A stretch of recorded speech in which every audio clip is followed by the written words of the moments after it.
Olá, muito bem-vindos à aula de anfíbios. Aqui é Rodrigo Eberhardt e é uma aula de biologia muito legal que a gente vai ver. Bom, vamos falar dos anfíbios, que maravilha, né? É muito legal falar desses animais e mando um abraço a todos. A gente vai estudar um dos animais mais incríveis. São os primeiros tetrápodes com 4 patas do mundo, né? Esses animais abriram caminho para os outros animais do ambiente terrestre. Então, vamos lá. Basicamente, a gente tem então o nome anfíbios, vem da palavra anf, quer dizer dois lados. O lado aquático possui brânquias, os girinos, né? E terrestre, que tem pulmão, pulmonar, respiração pulmonar e cutânea, ou seja, pela pele. Os animais têm pele fina, uma pele fina e úmida. Tá? Precisa ter uma secreção. A pele ela tem uma glândula mucosa aqui dentro que vai liberar então uma célula, uma pelezinha, né? Tem então, se eu pegar aqui um pedacinho desse animal, uma glândulazinha que vai produzir então o muco, uma glândula mucosa, tá bom? Bom, essa glândula mucosa libera muco, que é rico em água, que vai umedecer a pele. A pele para favorecer a entrada de oxigênio e saída de CO2. Beleza? Bom, basicamente é isso que você vai ver. Então é isso que a gente tem aqui, analisando então a pele desse animal. Pele fina. Aqui é uma perereca que você vê então as ventosinhas na patinha dela, né? Favorece ela grudar nas folhas e no substrato em que ela estiver, né? Então, muito legal. Aqui é uma perereca. Bom, um outro tipo de perereca, você vê pelas ventosas, né? A rã, ela vai ter dedos mesmo para pular, é a perna adaptada ao salto, tá vendo? Cria uma mola, como se fosse uma mola, né? Aqui o fóssil, um animal pré-histórico dos primeiros tetrápodes, né? Patas, 4 patas, um animal que descende dos peixes, então, possivelmente então peixes de água doce, talvez quando a Pangeia existiam milhares de lagos, nesses lagos rasos, alguns peixes criaram adaptações evolutivas para o ambiente terrestre, principalmente pulmão, pouco desenvolvido, pele fina e migraram para o ambiente terrestre, ainda dependentes do ambiente aquático, como os girinos, por exemplo. Bom, a salamandra é um urodelo, né? Chamada urodelo, que ela tem cauda, animal com presença de cauda. É importante também saber isso, tá? Presença de cauda. Então, uro é cauda, né? Cobra cega é um tipo de ápode sem patas, um animal sem patas. E as rãs, sapos e pererecas são os chamados anuros, porque a quer dizer não, né? Então, sem nuro quer dizer cauda, sem cauda. Tudo bem? Maravilha.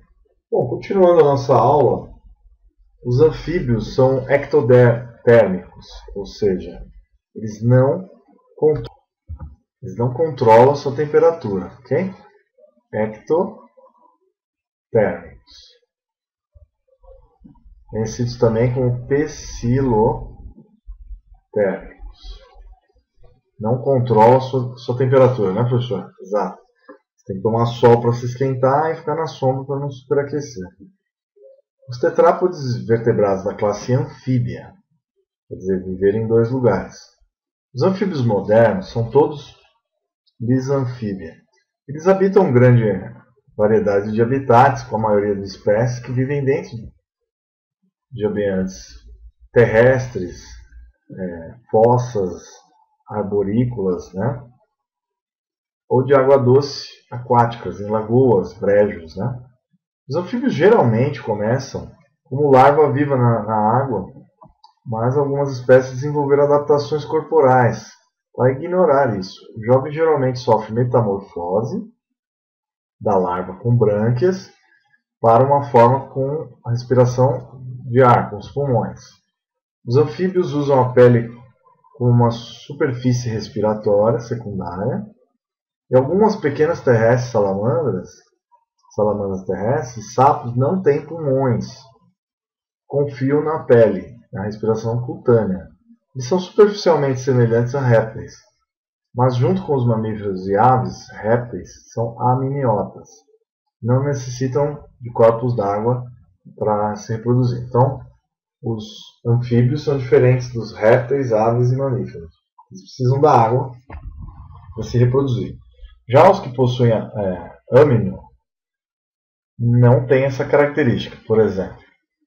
Então, os anfíbios estão aqui, né, os anuros, todos tetrápodes, sem cauda, urodelos. Aqui uma árvore filogenética, mostrando aqui as salamandras e os ápodes, as gimnofionos, né, que são as cecílias.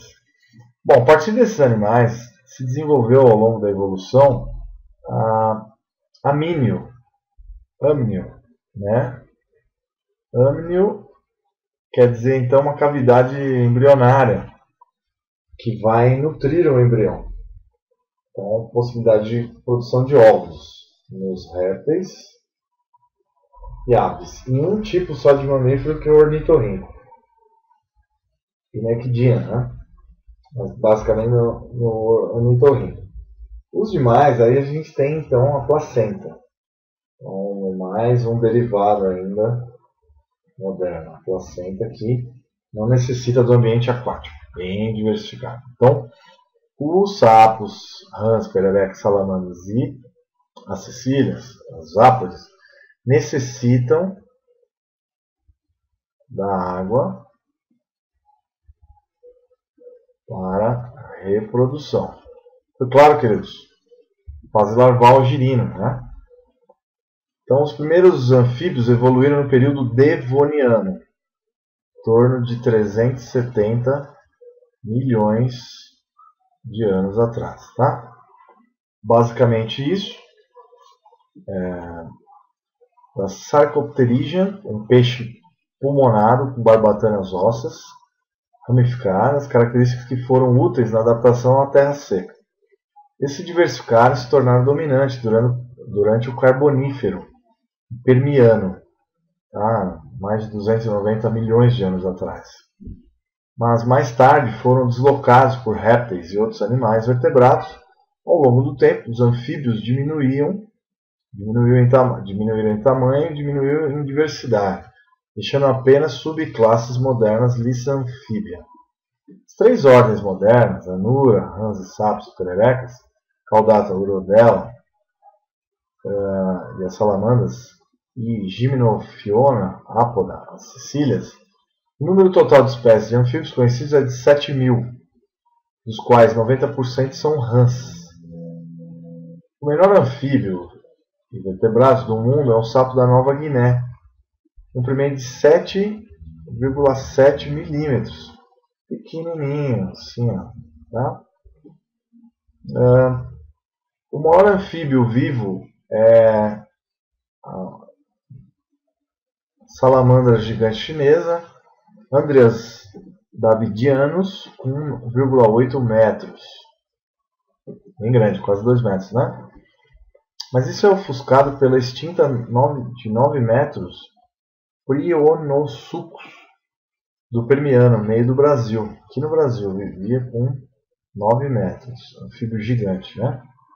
O estudo dos anfíbios é chamado de batracologia. Batracologia. Os batráquios, que são os batráquios. Normalmente sapos, né? Enquanto o estudo de ambos os répteis e anfíbios é chamado de herpetologia. Muito bem.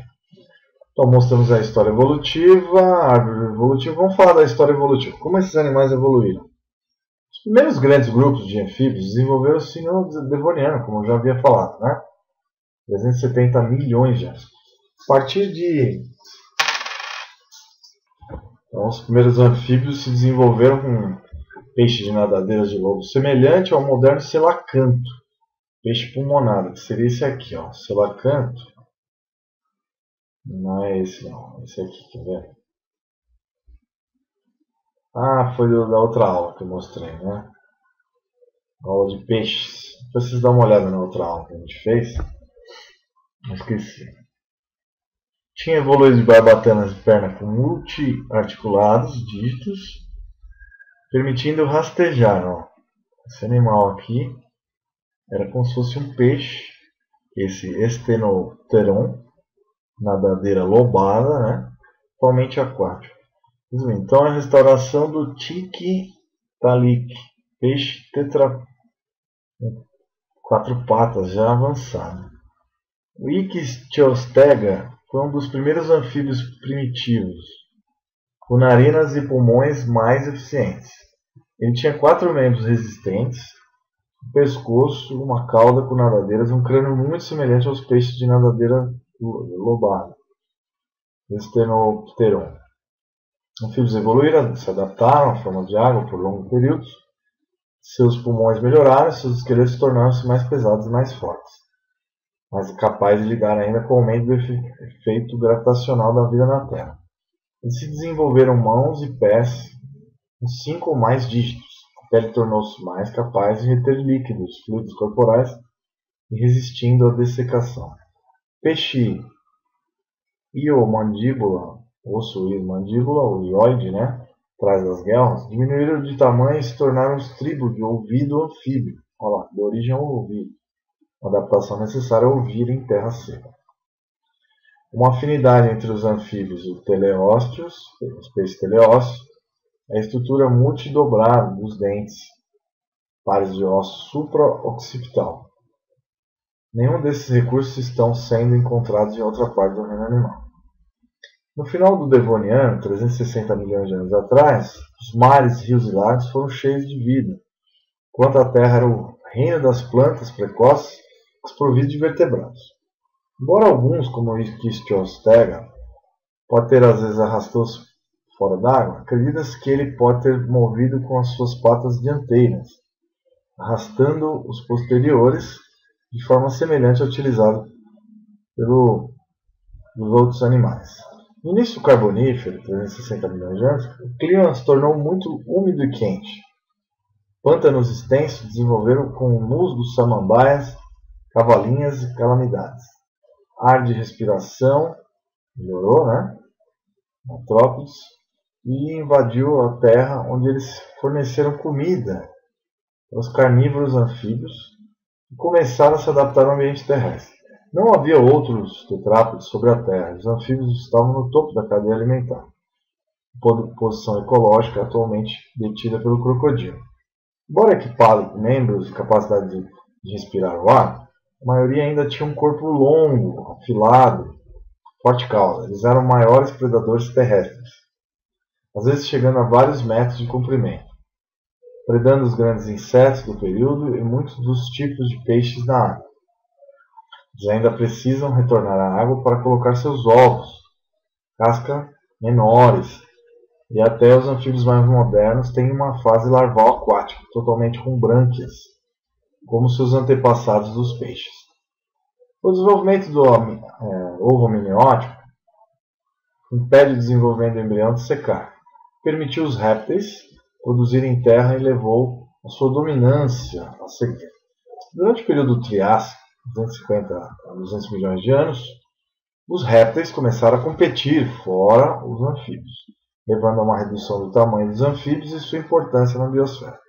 De acordo com o registro fóssil, Lisanfibia inclui todos os anfíbios modernos, e um único sobrevivente da linhagem podem ter ramificado-se a partir de corpos extintos Telemnospondyli e Lepidostili em algum período no fim do Carbonífero, início do Triássico. A relativa escassez da evidência fóssil impede datação precisa, mas o estudo molecular mais recente, baseado em multilocus da digitação sequencial do DNA, sugere que o Carbonífero, mais tarde no Permiano, surgiu então a origem dos anfíbios existentes.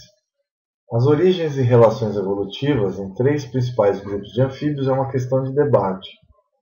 A filogenia molecular de 2005, com base no DNA ribossômico, sugere que as salamandras e cecílias são mais estreitamente relacionadas uns com os outros que as rãs. Parece também que a divergência dos três grupos relacionou-se ao Paleozoico, 250 milhões de anos, antes da separação do supercontinente Pangeia, logo após a divergência com o peixe de nadadeiras lobadas. A brevidade desse período, em rapidez com a radiação ocorreu, ajudaria a mostrar a relativa escassez de fósseis. Há grandes lacunas no registro fóssil, mas a descoberta de um proto-sapo, sapo primitivo do Permiano, no Texas, em 2008, forneceu um elo perdido com muitas características de sapos modernos. A análise molecular sugere que a divergência sapo-salamandra ocorreu consideravelmente mais cedo do que os paleontólogos evidenciavam. Como eles evoluíram a partir de peixes, anfíbios tiveram que fazer algumas adaptações para viver em terra, incluindo a necessidade de desenvolver novos meios de locomoção. Na água, os impulsos para os lados de suas caudas tinham impulsionado mais em terra. Bastante diferentes mecanismos foram exigidos ao longo do tempo. Colunas vertebrais, membros, cintas dos membros e musculatura necessária para ser forte, suficiente para criá-los fora da água. Locomoção e alimentação, para pular, saltar, né? Adultos terrestres descartaram nas suas linhas laterais de sistemas e adaptaram seus sistemas sensoriais para receber estímulos através do meio do ar. Precisavam desenvolver novos métodos, mas isso ao longo da evolução, não é que eles quiseram fazer isso, né? Eles desenvolveram comportamentos adequados à reprodução no ambiente terrestre, as peles foram expostas ao ultravioleta, que era bem nocivo, absorvidas pela água. A pele alterada tornou-se mais protetora para evitar a perda excessiva de água. Bom, características dos anfíbios. Vivem em dois lugares, na água e na terra. Pele é fina e úmida, em algumas exceções, é claro, né, que vivem em deserto. Sistema respiratório tem os três tipos: branquial, pulmonar e cutâneo. Os dois últimos quando o animal adulto. Única exceção, uma das únicas exceções é o axolotil, que vive no México, alto poder de regeneração e brancas expostas no ambiente aquático. É um animal que tem alta regeneração. Ele é como se fosse um girino gigante, né? Girino gigante, tá? Ele vive como se fosse um girino, embaixo d'água. Tem características na forma adulta de embrião, né? Então, os anúrios, só repetindo, são sapos, rãs e pererecas. Os urodelos são salamandras. Os ápides são cecílias ou cobras cegas. Não tem nada a ver com cobra, não são cobras, são anfíbios. Pele fina e tudo mais. O sistema circulatório é duplo, então tem pequena circulação entre o coração, o pulmão e o coração, e grande circulação que vai então do coração para toda a periferia do corpo.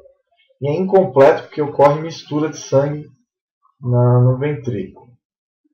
Tá? Então, o sangue que chega no ventrículo direito se mistura com o ventrículo e se mistura com o átrio esquerdo. Então, há uma mistura de sangue aqui nos ventrículos, o que não proporcionam controle da temperatura. Então são tessilotérmicos, ectotérmicos, não controlam a sua temperatura. Basicamente é isso. Outra coisa importante, retirando aqui do livro Sustaining Life, How Human Health Depends on Diversity, é um livro que, como a saúde humana depende da biodiversidade. O professor Eric Shivian, prêmio Nobel, professor da Universidade de Harvard, e Aaron Bernstein, que inclusive foi meu professor. Eu já fiz aula com ele, fiz um curso. O professor Bernstein é um médico, MD, né? Medical Doctor. E ele é um grande conhecedor da biodiversidade em relações com novos fármacos e como a relação das mudanças climáticas e a saúde humana. Então, muito interessante. Fui aluno online dele, né? Então, é uma grande honra de falar isso para vocês. Aqui mostrando as salamandras, quando você vê cores muito chamativas, elas têm substâncias tóxicas na pele. E essas substâncias na pele de anfíbios têm imenso interesse médico e farmacêutico, como novas drogas podem ser investigadas, novos antibióticos,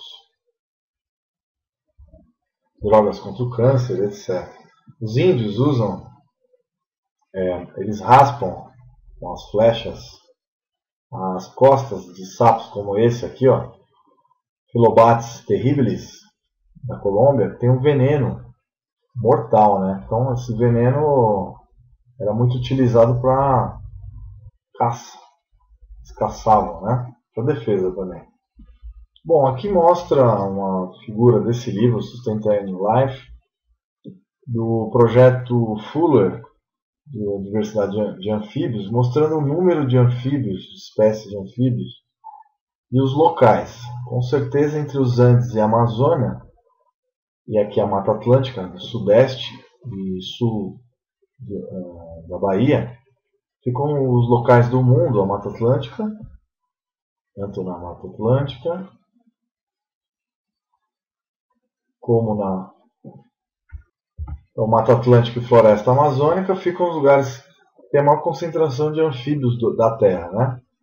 Bastante concentração aqui também no sudeste da Ásia, mas não tanto assim, né?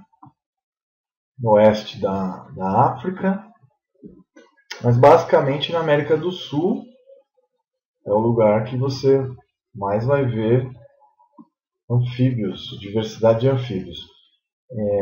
No Peru, no oeste aqui perto do Acre, né?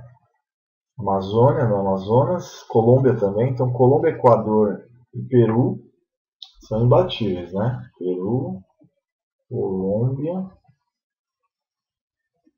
Equador, Bolívia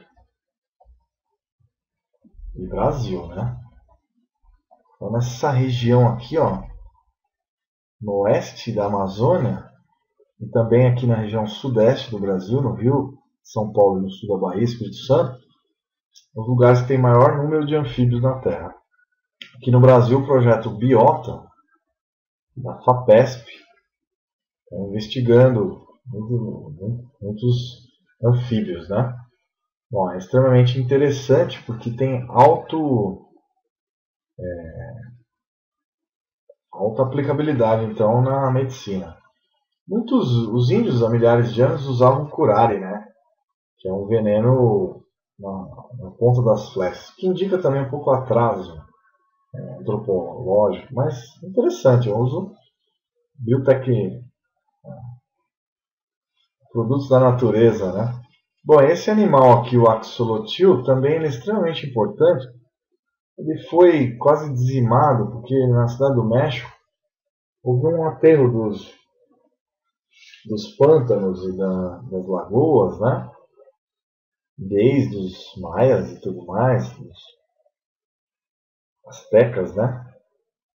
Praticamente extinguiram esses animais e tem grande utilidade médica. Conhecimento então de regeneração de órgãos, de membros, né? Principalmente. Tem se estudado então a genética, os genes desse animal para a gente entender como se refaz membros completos. Isso no futuro pode abrir caminho para a medicina regenerativa, né? Então esse animal pode ser então o caminho para a regeneração de órgãos. A gente já está conseguindo evoluir muito, estudando as salamandras também, e répteis que conseguem se refazer seus dedos. Eles já sofrem autóctone da cauda, por exemplo. Os sapos perdem a cauda, e a gente está, muitos biólogos como eu não estudo isso, mas muitos biólogos, colegas, trabalham nisso, principalmente nos Estados Unidos, no Canadá, né? Na Austrália também, em outros lugares do mundo, para entender melhor como que esse animal consegue se regenerar. Isso é fantástico.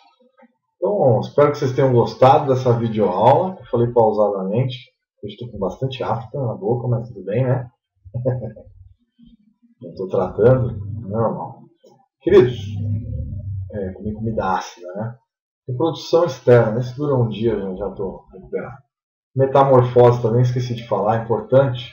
Desenvolvimento larval, que é um estágio do bufo-bufo, que é um sapão, né, gordão, grande, girino, terminando em metamorfose. Aqui então a fase do girino, depois da reprodução. A reprodução acontece na água, tá? E ela é externa. Vocês sabiam disso? Quando um sapo está copulando com o outro, ele fica lá chamando a fêmea, e eles roçam um no outro. O macho libera espermatozoide e a fêmea óvulos, que são fertilizados por quimiotaxia. Tá? Então a fecundação ocorre na água. Aí forma-se um girino, que parece um peixinho, né? Depois ele vai se desenvolvendo, criando patinhas, as 4 patas, ainda com a cauda. Depois os lisossomos vão começar a comer essa cauda. Ó. Comem a cauda, literalmente. Nesse caso é um anuro, um sapo. Bufo-bufo. Tá? Muito legal. Então são animais que têm controle genético também incrível. Bom, então aqui a biodiversidade, né? Vocês viram, belíssima biodiversidade de anfíbios, né? Vocês viram que o Brasil é riquíssimo, assim como os países andinos, como Peru, Colômbia, a Venezuela também tem bastante, esqueci de falar. O Equador, são os países mais mega diversos de anfíbios do mundo, tá? Então quem for fazer biologia, um belo trabalho aí pela frente. Grande abraço a todos, espero que vocês tenham gostado dessa videoaula. Até lá, eu adoro falar disso. Grande abraço. E uma homenagem ao professor Rogério, da minha universidade, que é um grande estudioso dos sapos, da Universidade Federal de Goiás. O professor Rogério é um especialista. Depois vocês entram lá na página da UFG, que eu estudei biologia lá. Um grande orgulho. Ele, inclusive, me convidou para pesquisar e eu, na época, não topei. Grande abraço. E aqui, peço minhas homenagens aos grandes professores que passaram pela minha vida. Grande abraço. Tchau, tchau.